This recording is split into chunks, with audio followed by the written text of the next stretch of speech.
അല്ല, ഈ mock drill എന്ന് പറയുന്നത് പ്രധാനമായും അത് നമ്മുടെ രാജ്യം ഒരു വലിയ ക്രൈസിസിലേക്ക് അല്ലെങ്കിൽ പെട്ടെന്ന് എന്തെങ്കിലും തരത്തിലുള്ള ഒരു ക്രൈസിസ് ഉണ്ടാവുകയാണെങ്കിൽ അല്ലെങ്കിൽ ഏതെങ്കിലും തരത്തിലുള്ള അടിയന്തര സാഹചര്യം ഉണ്ടാവുകയാണെങ്കിൽ അതിനെ എങ്ങനെ നേരിടണം എന്നുള്ള ജനങ്ങൾക്കുള്ള ഒരു ബോധവൽക്കരണമാണ് ഈ പ്രധാനമായും മോക്ക് ഡ്രിൽ എന്നുകൊണ്ട് ഉദ്ദേശിക്കുന്നത്. അതിപ്പോ സാധാരണഗതിയിൽ അഗ്നിസേന സമന അംഗങ്ങളൊക്കെ പലപ്പോഴും നടത്തുന്ന ഒന്നാണിത്. പക്ഷെ ഇപ്പോ ഇതിന്റെ പ്രത്യേകത എന്ന് പറഞ്ഞാൽ വിദ്യാർത്ഥികൾ ഉൾപ്പെടെ വേണ്ട എല്ലാ പ്രധാനപ്പെട്ട ചെറുപ്പക്കാർക്കും വിദ്യാർത്ഥികൾക്കും ഒക്കെ ഇതിനകത്തൊരു ട്രെയിനിങ് ഉണ്ടാവണം എന്നുള്ള ഒരു സൂചന സർക്കാർ നൽകിക്കഴിഞ്ഞു. മാത്രമല്ല, സർക്കാർ ഇപ്പോൾ നൽകിയിരിക്കുന്ന നിർദ്ദേശം എന്ന് പറയുന്നത് 3 സേനകളോടും തയ്യാറായിരിക്കുവാനും അതുപോലെ തന്നെ സേനകൾക്ക് പരിപൂർണ സ്വാതന്ത്ര്യം കൊടുത്തിരിക്കുകയാണ്. അത് ഇതുവരെ നടന്ന പഹൽഗാം ആക്രമണത്തിന് മറുപടി കൊടുക്കുവാനായി. അപ്പൊ അതിന്റെ പശ്ചാത്തലത്തിലാണ് നടത്തുന്നത് എന്നുള്ളത് കൊണ്ട് വളരെ ശ്രദ്ധേയമാണ്.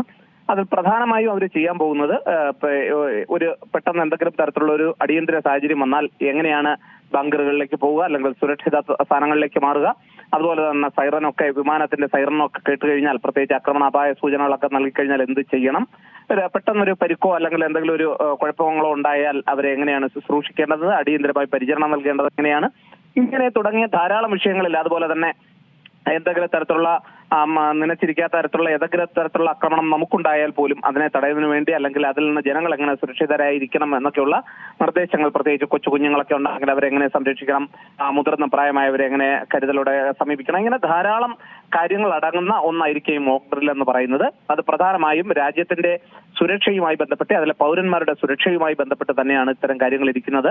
ഇതൊക്കെ നൽകുന്ന സൂചന ഇപ്പോ നിരന്തരം പാകിസ്ഥാന് എല്ലാ തരത്തിലുള്ള അവർക്ക് ഐക്യരാഷ്ട്ര സംഘടനയിൽ നിന്ന് തിരിച്ചടി കിട്ടിയിരിക്കുന്നു. അതുപോലെ തന്നെ പ്രധാനപ്പെട്ട രാജ്യങ്ങളെല്ലാം തന്നെ പാകിസ്ഥാനെ കൈയൊഴിഞ്ഞിരിക്കുന്നു. അപ്പൊ അതുകൊണ്ട് തന്നെ ഈ അവസരത്തിൽ ഇന്ത്യക്കും ഇതൊരു നല്ല അവസരമാണ്. മാത്രമല്ല, ഇന്ത്യക്ക് ഇത് പല തവണ ഏറ്റ പ്രഹരത്തിന് കൃത്യമായ മറുപടി കൊടുക്കണമെന്ന് ഇന്ത്യയിലെ സകല രാഷ്ട്രീയ പാർട്ടികളുടെ നേതാക്കളും അതുപോലെ തന്നെ സർവകക്ഷി യോഗത്തിലും പ്രധാനമന്ത്രിയും ആഭ്യന്തരമന്ത്രി എല്ലാവരും അടങ്ങുന്ന എല്ലാവരും ഒറ്റക്കെട്ടായി എന്തേ ആക്രമണം വൈകുന്നത്, അതിന്റെ തിരിച്ചടി വൈകുന്നത് എന്നുള്ള ചോദ്യം മാത്രമാണ് ഇപ്പോൾ അവശേഷിക്കുന്നത്. എന്നാൽ രാജ്യം വളരെ കരുതലോടുകൂടിയാണ് പ്രതികരിക്കുന്നത്.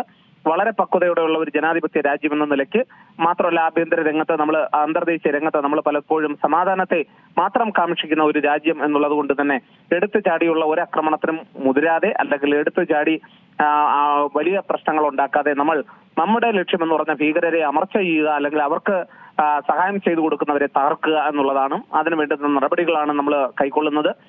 അതൊക്കെ കൈക്കൊള്ളുന്ന അതേ അവസരത്തിൽ തന്നെ നമ്മുടെ പൗരന്മാരുടെ സുരക്ഷയെ നമുക്ക് ഉറപ്പുവരുത്തേണ്ടതായിട്ടുണ്ട്.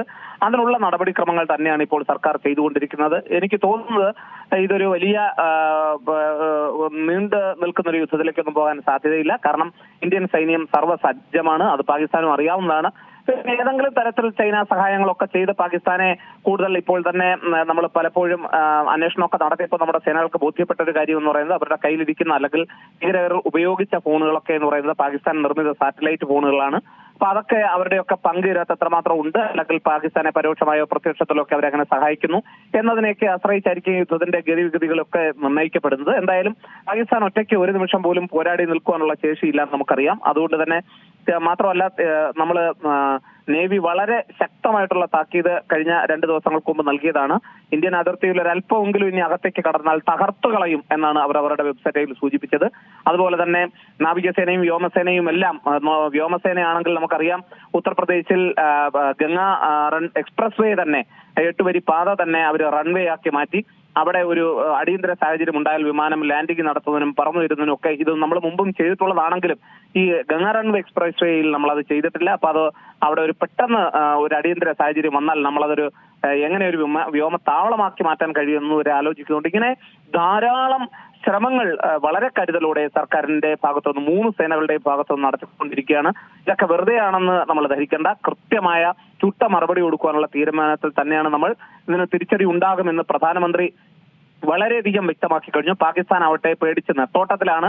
നമുക്കറിയാം അവിടുത്തെ ഇതിനോടകം തന്നെ അവിടെ പാകിസ്ഥാനിലെ സൈനിക മേധാവി ഉൾപ്പെടെയുള്ളവരുടെ ഭാര്യമാരെയും മക്കളെയും ഒക്കെ അവര് ബ്രിട്ടനിലും ഇതര രാജ്യങ്ങളിലൊക്കെ അതൊക്കെ സ്ഥിരം പാകിസ്ഥാനിലെ തീവ്രവാദികളുടെ എല്ലാ ആളുകൾ അല്ലെങ്കിൽ തീവ്രവാദം നടത്തുന്ന പലരും ഇതര രാജ്യങ്ങളിലാണ് താവളം കണ്ടെത്തുന്നത്. പാകിസ്ഥാൻ വെറും ഒരു ഭീകരവാദം പ്രൊഡ്യൂസ് ചെയ്യുന്ന ഒരു ഫാക്ടറിയായിട്ട് മാത്രം നിലകൊള്ളുകയാണ് എന്ന് നമുക്കറിയാം. അപ്പൊ അതുകൊണ്ട് തന്നെ അവർ പേടിച്ച് എങ്ങോട്ട് എന്ത് ചെയ്യണമെന്ന് അറിയാതെ ഉള്ള ഒരു നെട്ടോട്ടത്തിലാണ്.